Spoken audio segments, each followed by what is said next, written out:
23 मार्च 1931। Lahore central jail. आधी रात बीत चुकी है। चारों तरफ सन्नाटा है। इतना गहरा सन्नाटा कि अपनी ही सांसों की आवाज कानों में चुभने लगती है। जेल की दीवारें जैसे उस रात कुछ ज्यादा ही भारी लग रही हों। हवा भी जैसे थम सी गई हो। लेकिन इस सन्नाटे में भी एक इंसान जाग रहा है।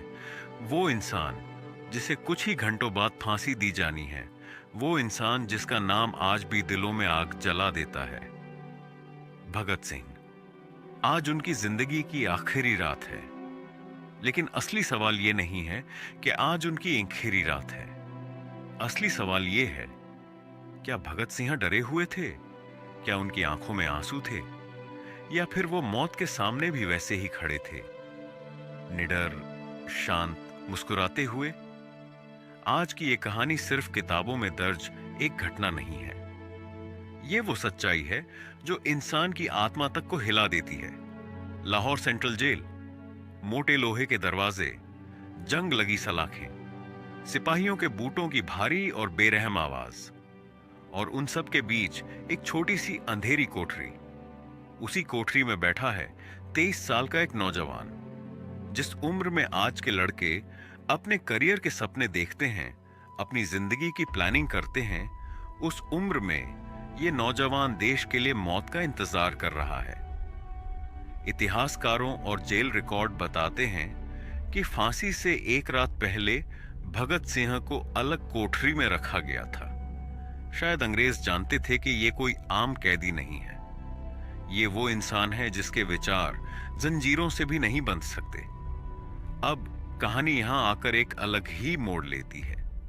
जब जेलर उस कोठरी का दरवाजा खोलता है तो जो दृश्य वो देखता है, उसे देखकर वो खुद कुछ पल के लिए चुप हो जाता है। भगत सिंह सो नहीं रहे थे। वो घबराए नहीं थे। वो बेचैन नहीं थे। वो बेचैनी से टहल नहीं रहे थे।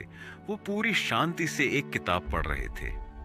हाँ, मौत से कुछ ही घंटे पहले भगत सिंह किताब पढ़ रहे थे।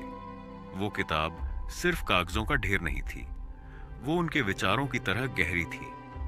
ईश्वर पर सवाल, समाज पर सवाल, गुलामी पर सवाल, लेनिन के विचार, क्रांति की परिभाषा। जेलर ने थोड़ी झिझक के साथ कहा, भगत सिंह, कल तुम्हें फांसी है। भगत सिंह ने धीरे से किताब बंद की, नजर उठाई। चेहरे पर कोई डर नहीं था, कोई घबराहट नहीं थी। बस एक हल्की सी मुस्कान आई और बहुत शांति से बोले, ठहरो, अभी एक क्रांतिकारी का दूसरे क्रांतिकारी से मिलना बाकी है। ये शब्द सिर्फ शब्द नहीं थे। ये उस इंसान की आवाज थी जो मौत से ऊपर उठ चुका था। उस रात भगत सिंह ने अपने मां बाप को भी याद किया, लेकिन उनकी आंखों से एक भी आंसू नहीं गिरा। उन्होंने खुद को कमजोर नहीं पड़ने दिया, क्योंकि वो जानते थे अगर वो टूटे तो उनकी सोच टूट जाएगी। उन्होंने पहले ही कह दिया था, मुझे इस बात का कोई अफसोस नहीं कि मैं मर रहा हूं।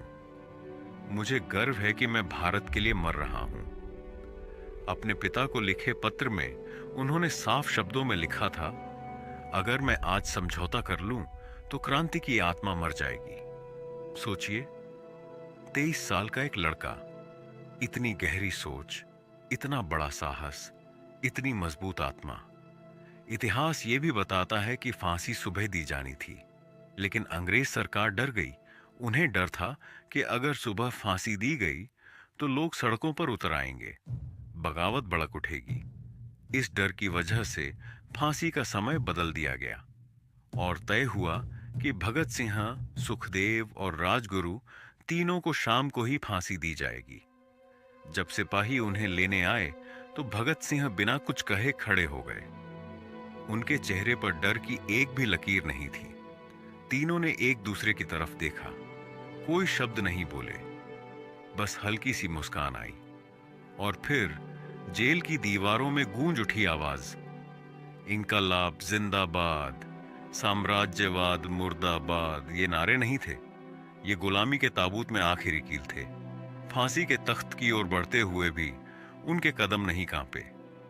फंदा गले में डाला गया, तभी भगत सिंह की आवाज आई, रुको, पहले किताब रख लेने दो। हाँ, आखिरी पल तक वो ज्ञान के साथ थे। उन्होंने एक बार आसमान की तरफ देखा। शायद वो उस आजादी को देख रहे थे जो वो हमारे लिए छोड़ कर जा रहे थे। हल्की सी मुस्कान आई और फिर सब कुछ शांत हो गया। 23 मार्च 1931। भारत ने अपने 3 सपूत खो दिए, लेकिन कहानी यहीं खत्म नहीं होती, क्योंकि भगत सिन्हा सिर्फ शरीर नहीं थे, वो एक विचार थे, वो एक सोच थे। आज सवाल ये नहीं है कि भगत सिन्हा मर गए, सवाल ये है कि क्या हम उनके सपनों को जिंदा रख पाए, क्या हम उनकी तरह निडर बन पाए। भगत सिंह ने कहा था, क्रांति बम और पिस्तौल से नहीं आती, क्रांति विचारों से आती है। अगर आज भगत सिंह जिंदा होते तो शायद वो हमें कोई भाषण नहीं देते, वो बस हमारी तरफ देखते, हमारी चुप्पी देखते, हमारा डर देखते, हमारी सुविधाएं देखते और बहुत शांति से पूछते, तुम मेरे देश के लिए क्या कर रहे हो। अगर ये कहानी आपके दिल तक पहुंची हो, अगर कुछ पल के लिए आप चुप हो गए हों, तो समझ लेना भगत सिंह सिर्फ इतिहास नहीं है, वो आज भी हमारी सोच में जिंदा है, हमारी हिम्मत में जिंदा है। ये वीडियो सिर्फ देखने के लिए नहीं था, ये याद दिलाने के लिए था कि आजादी मुफ्त में नहीं मिली और उसे बचाए रखना भी हमारी जिम्मेदारी है। अगर आपको लगता है कि भगत सिंह की ये सोच आज भी जरूरी है, तो इस कहानी को आगे बढ़ाइए, क्योंकि जब तक सवाल जिंदा है तब तक भगत सिंह जिंदा है। इनकलाब जिंदाबाद। भारत माता की जय।